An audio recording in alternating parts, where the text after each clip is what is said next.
Welcome, everyone, to the Four Eyes podcast, brought to you by YoungOD Connect. We give you a clear view into the young optometry world across Canada and the US. And we are your hosts. I'm Dr. Amrit Bilku. And I'm Dr. Deepan Clark.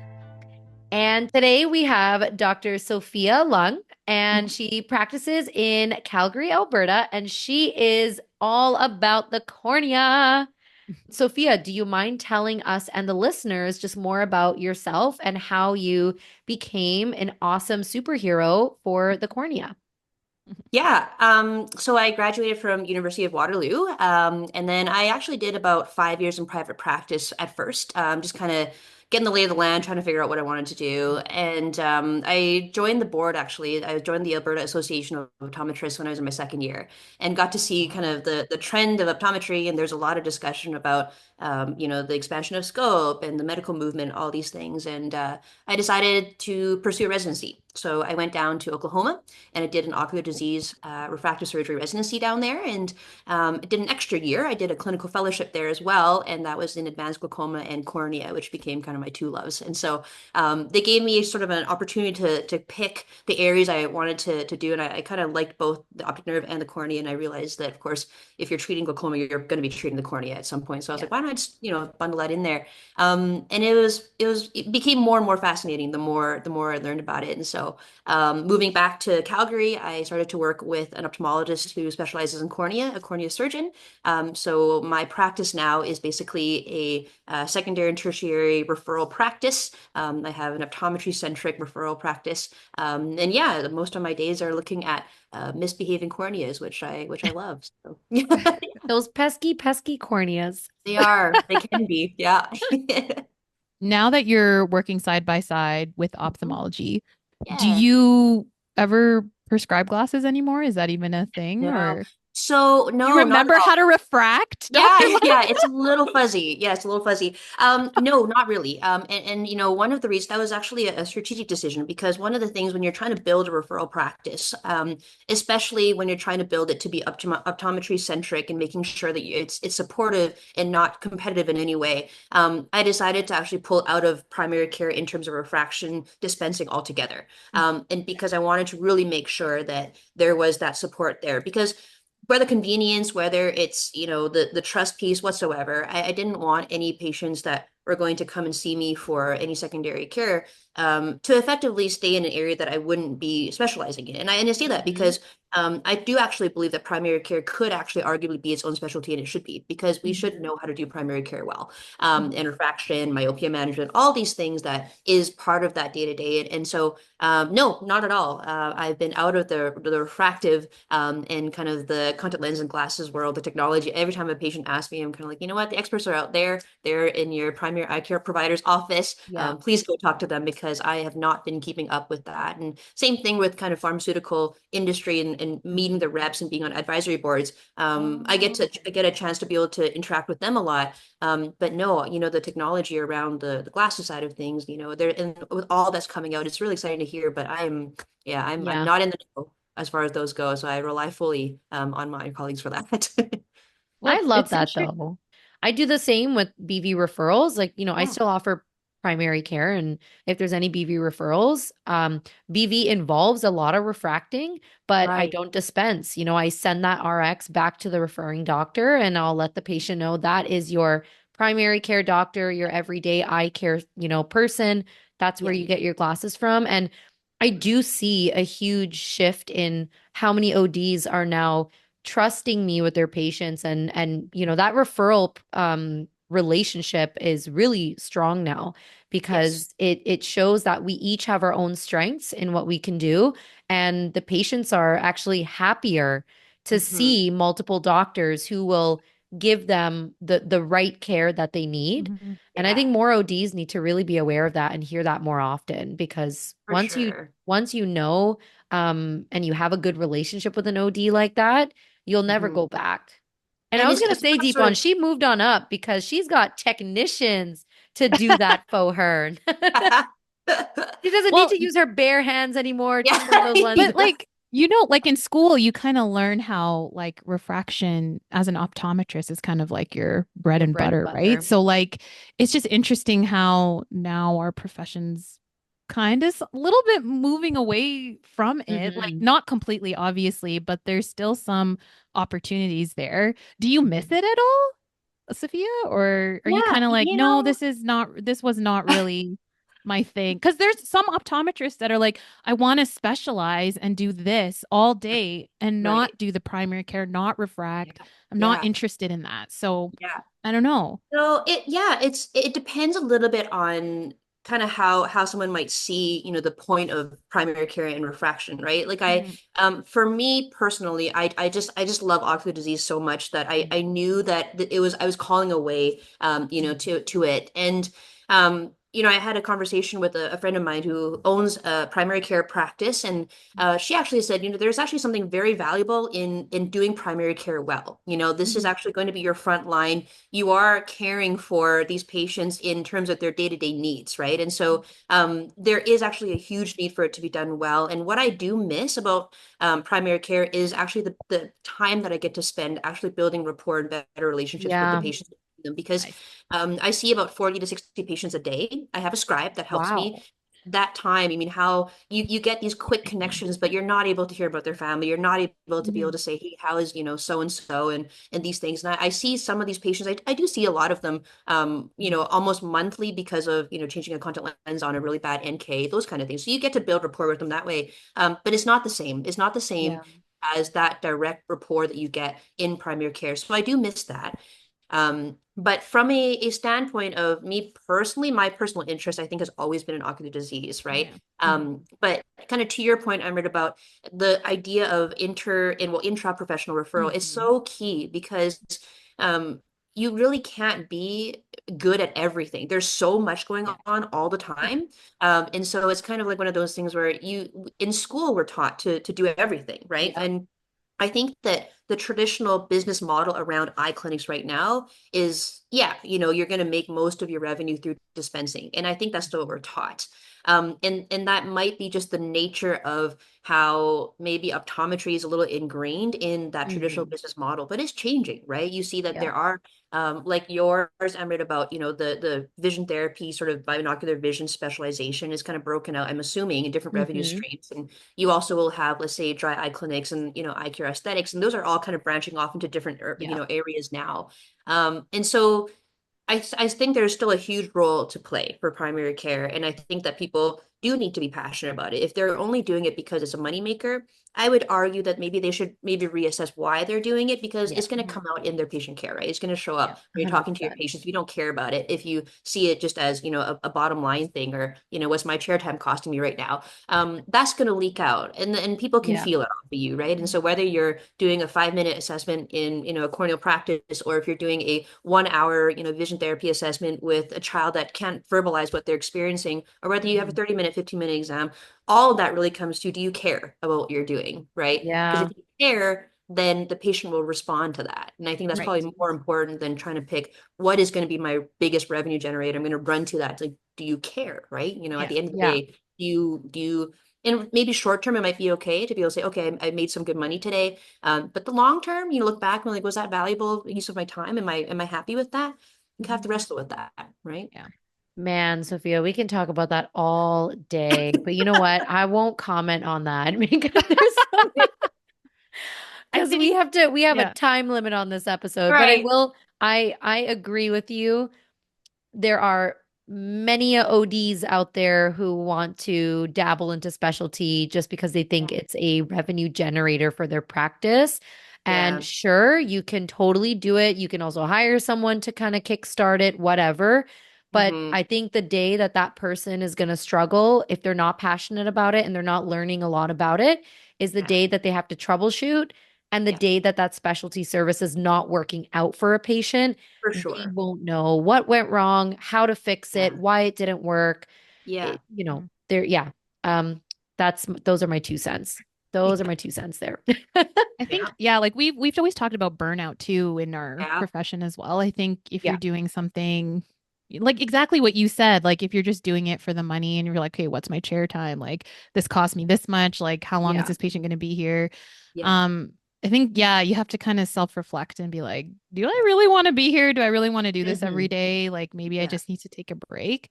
Yeah. Um, but even like your mode of practice, like what you're doing is not common in Canada. Usually when graduates or new grads come here, it's like, okay, private practice, Right. or corporate setting, primary Right. care. Yeah, Yeah. you can dabble in dry eye, you could dabble in vision therapy, but Hmm. there's still that like dispensing part that's important. Do you Yeah. think there's going to be more opportunities like what you have in Canada? Because there's lots of these kind of positions in the States, right? Yeah. But we don't Yeah. have a lot of this kind of practice in or this practice mode in Yeah. Canada. Yeah.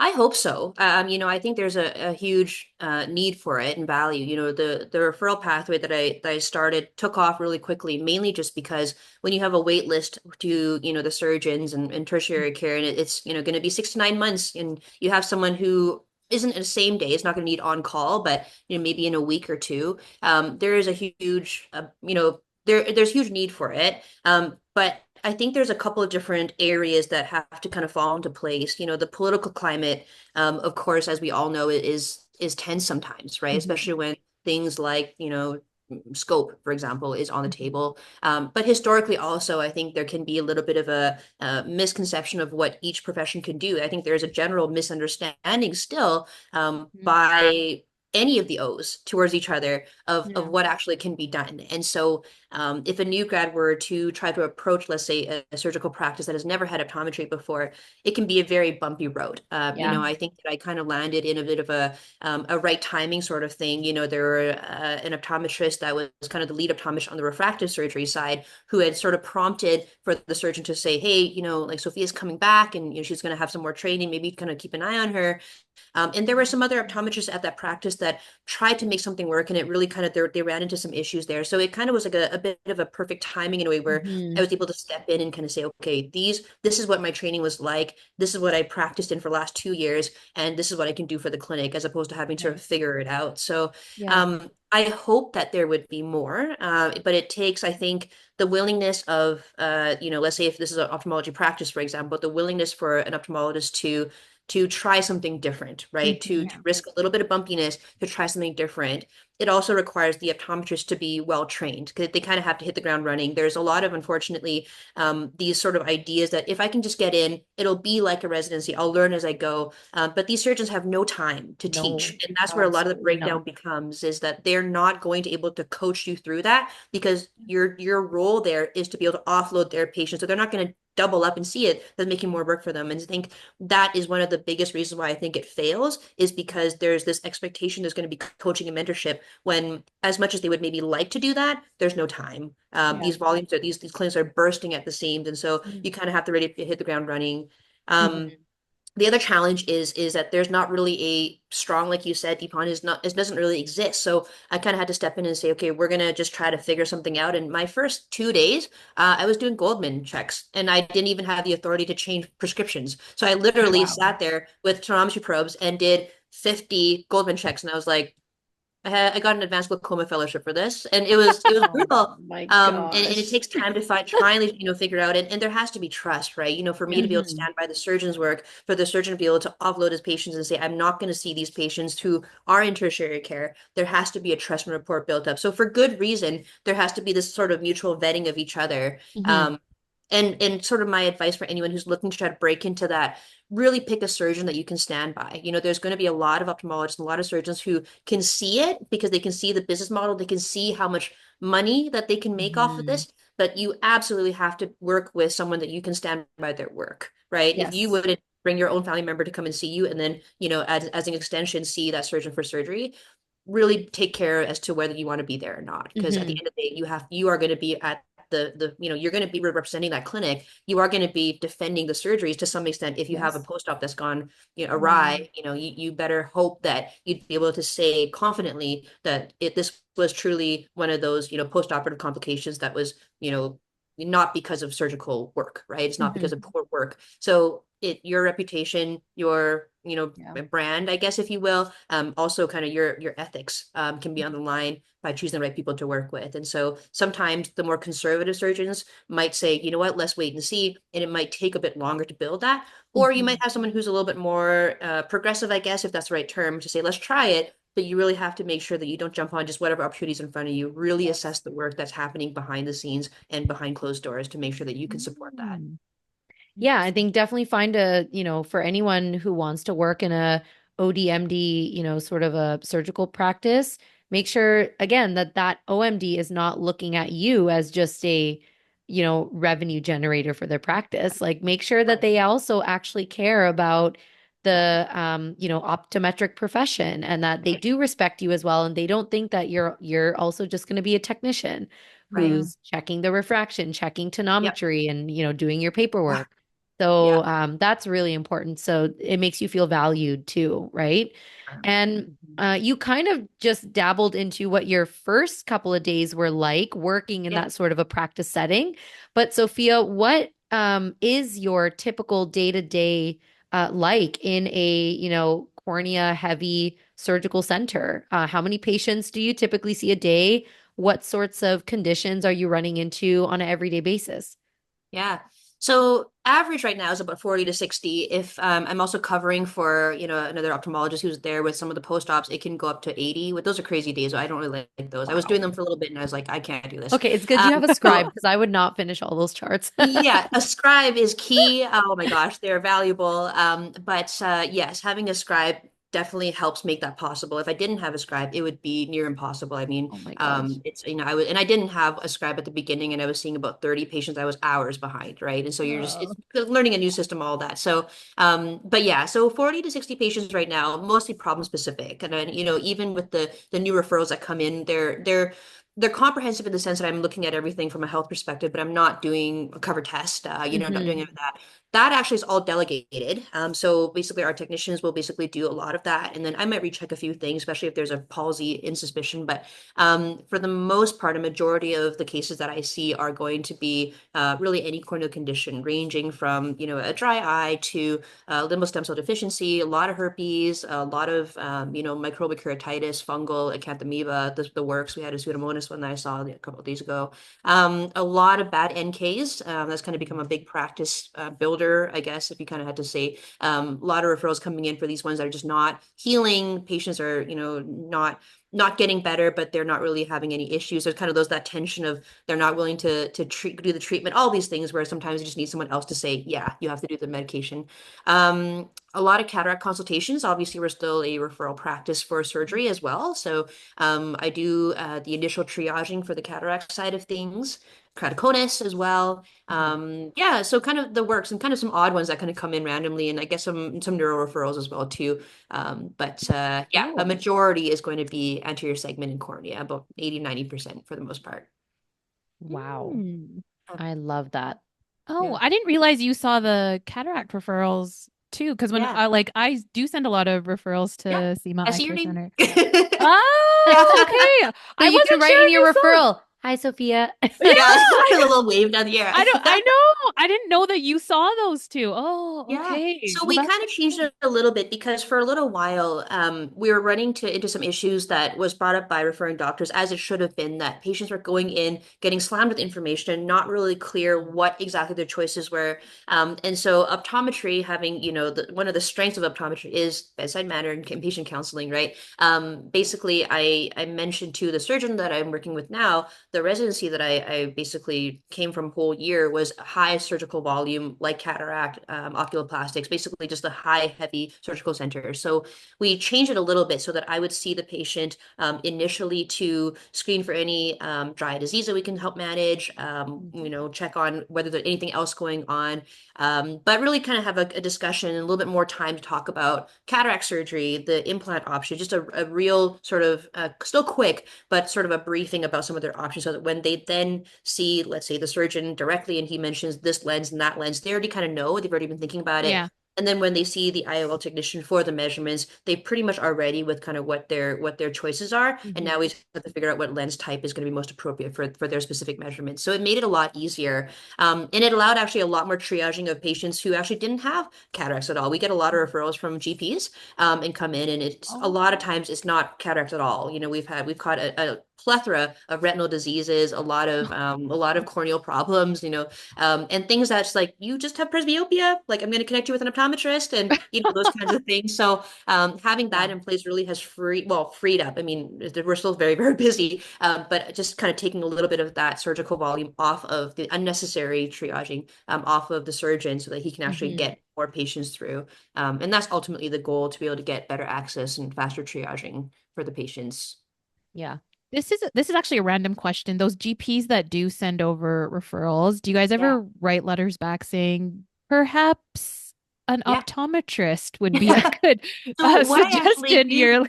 yeah. Yeah. So what Yeah. I actually do in those cases is I will, especially if that patient is not connected with an optometrist already, or if they are, I will write my letter to the optometrist and CC the GP, so that it's Okay. Nice. basically me saying this is their primary eye care provider. They should be triaging this, especially when it's either a borderline cataract case, especially when it's Mhm. like not quite surgical. I try to loop them back in with their optometrist or refer them to whoever's closer to their Mhm. postal code or whatever, and make sure the family doctor is aware that Ah, the optometrist needs to be at the center point of this. And so, okay. yeah, a lot of letters very subtly be like, hey, like, go over here. Yeah. Yeah.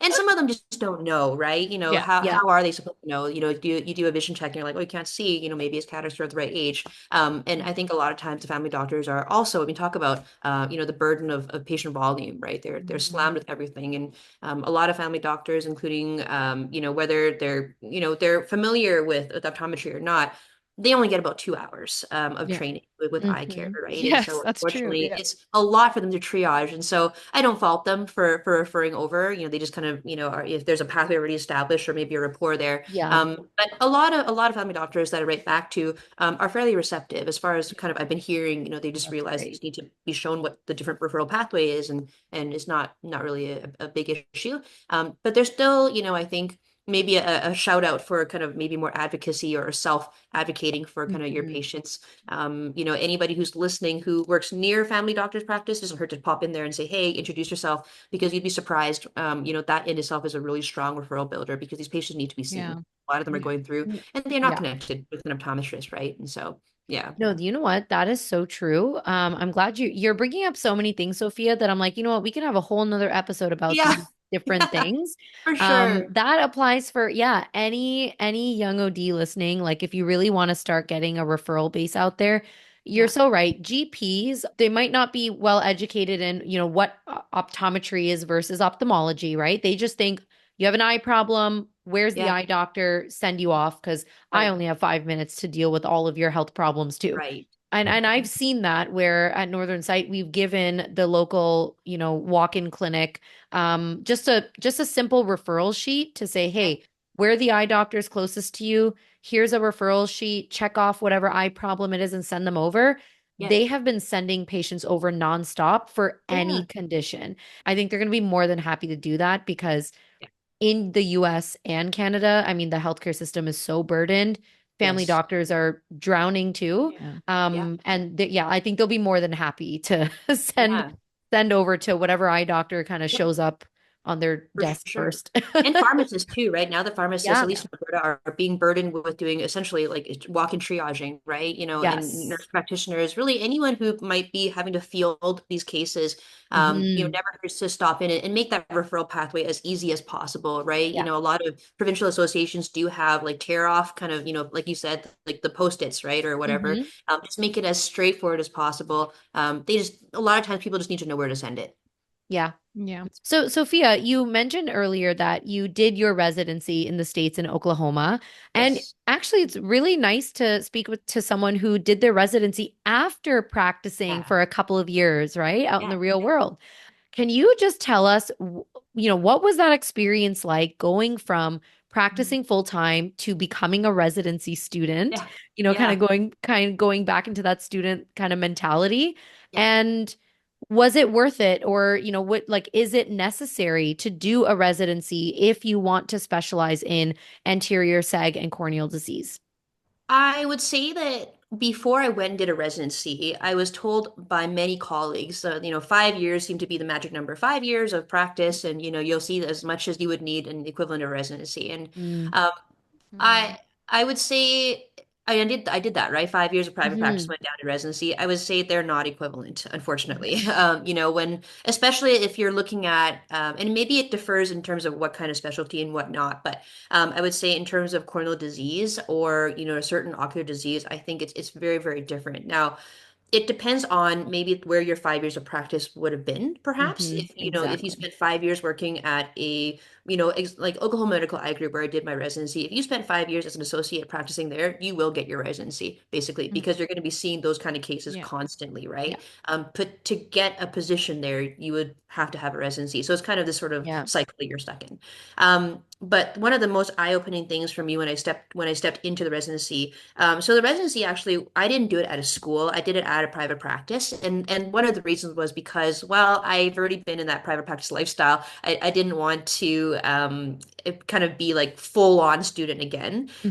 And I picked a residency that was able to tailor the program to me, and that's really important. And I would say that for anyone who's first of all interested in going to a residency, you have to choose the right fit, and that's really crucial. There's lots of residents out there; they're not all the same, but these are going to be, you want to be able to see the cases that you're going to want to learn under someone who's had ample more experience than you that you can actually get along with. Because nothing worse than spending a whole Yeah. year with someone you don't get along with, learning something you're not really wanting to. What a terrible way to spend a year. It's not worth the money, Yeah. right?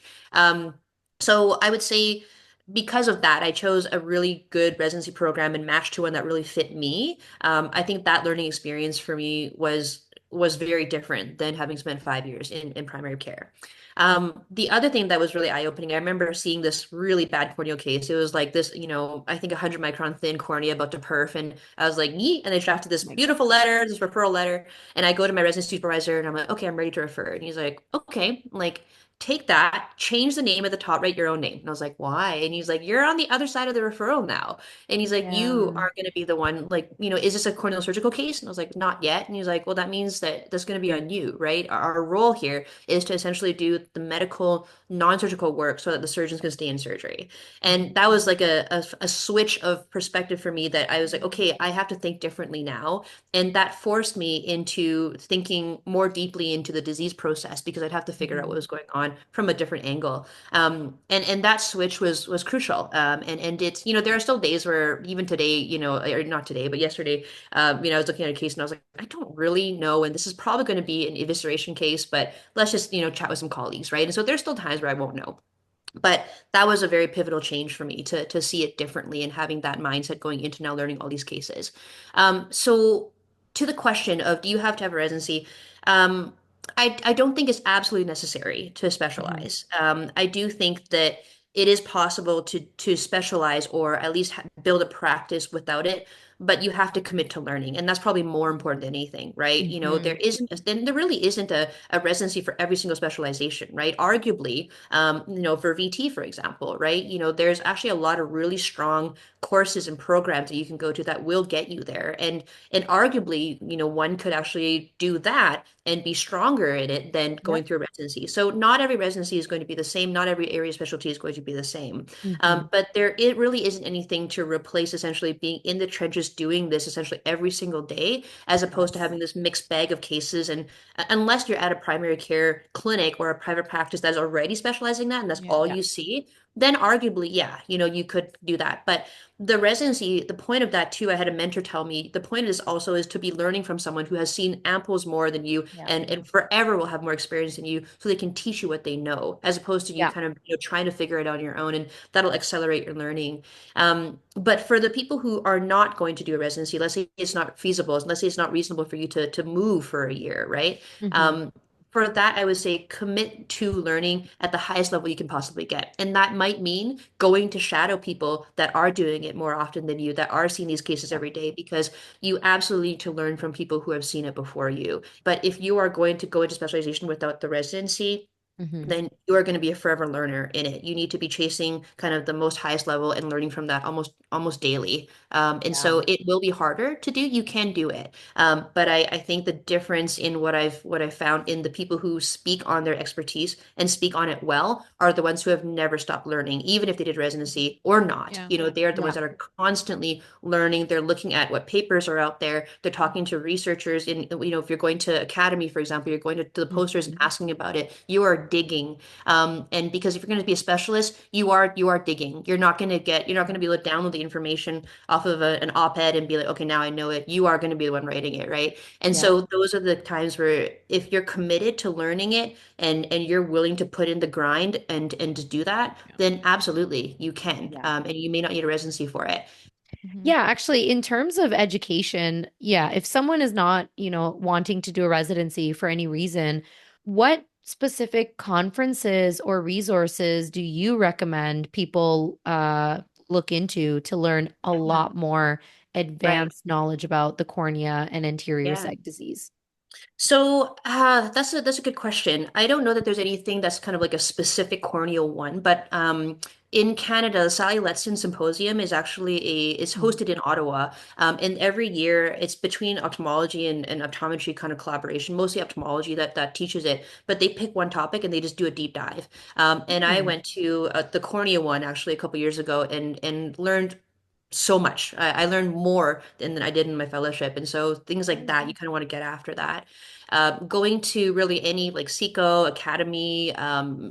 like there's lots of them, but these big ones that have a big collection of them and just picking all the cornea ones and going to Yeah. that'll get you on track. That'll at least get you up to speed on what's current knowledge. And you may Hmm. even know what's coming as well too, but nothing replaces seeing it. And so I would Yeah. say if you're looking to try to do it outside of having sort of that formal training, you got to get into a clinic and shadow, like pick Yeah. a Yeah. For ophthalmologist, sure. optometrist who's doing what you're trying to learn. If it's cornea and you're in Calgary, come and see me. But you just got to see them. You just got to see the volume. You got to see the crazy cases and listen through the clinical reasoning. That's the best way. Modern Optometry would be a great one because they issue different topics on their magazines and their blog articles every quarter or so. Yeah. So they have a huge cornea anterior segment disease Mhm. section where they have tons of articles on just that. And then the Mod Live conference, Mhm. Deepon and I went to one in Nashville. They have Yeah. that every year too in Yeah. September. Yeah. And most of the time it's in Nashville. I don't know if it's really going to change. It's Mhm. super fun. You get a lot of drinks there, which is fun. But yeah, they always talk about like any new medications that are, used on the cornea, especially for the States. Anyone living in the States, go. Anyone Yeah. in Canada, you can go and then cry when you get home because none of the cool technology and Yeah. medication is available yet, but at Yeah. least you'll know about it before your other Canadian Yeah. colleagues will. Yes. Yeah. So those are pretty good resources too that I'd recommend, Yeah. especially the mod optometry articles. I do like those because Yeah. Those are they're really written good. in a more Also, like I think, digestible form and and they're and cool Deepan, cases. yeah, and Deepan, you're an author for Eyes On, I think, right? And so those We are both those are. are Yeah, really good. we Oh, both Yeah, are. perfect. yeah. Okay, Eyes yeah, on Eye Care too is a yeah, that's a great really one. good one. Yeah, And same with you could be review on of the podcast. optometry. That Yep. would be a Yeah. good one too, because then there's also CE, like CE Yeah. content for cornea stuff for you to Yeah. test your knowledge. Yeah. But yeah, thank you so much, Sophia. We really appreciate you sharing a kind of a snippet of a day in the life of a cornea specialist and knowing your journey. Like it sounds intense and it sounds crazy seeing that many patients a day, but it It is. definitely sounds like it's a rewarding Yeah. career and like a rewarding journey for you. It So is. I'm happy for you for that. Yeah. Thank I'm you. happy for you to Yeah. be in the cornea zone because I never go there. Yeah. We are going to cut off this episode short. So for anyone listening, there is actually going to be a part two because we really want to pick Sophia's brain a lot more, but everyone's attention span is definitely not long enough to listen to Yeah. like a 2 hour episode. So Sophia earlier was going into how to approach the cornea, kind of step by step. How would you know where something is and what layer of the cornea? When would it be an emergency? When is it not? How to handle it? And we're actually going to save all of those tidbits for part two. that's going to come out next time. So for now, we're going to wrap it up. And then, yeah, everyone can look forward to listening to the next part if they're not cornea experts like me and they want to learn more just so that they save their patient from going blind when they're doing primary care. Thanks for listening to Four Eyes, the podcast series brought to you by YoungOD Connect. Be sure to subscribe and follow us on Instagram or YouTube at Four Eyes Optom for more content. We'll see you guys next time. Bye.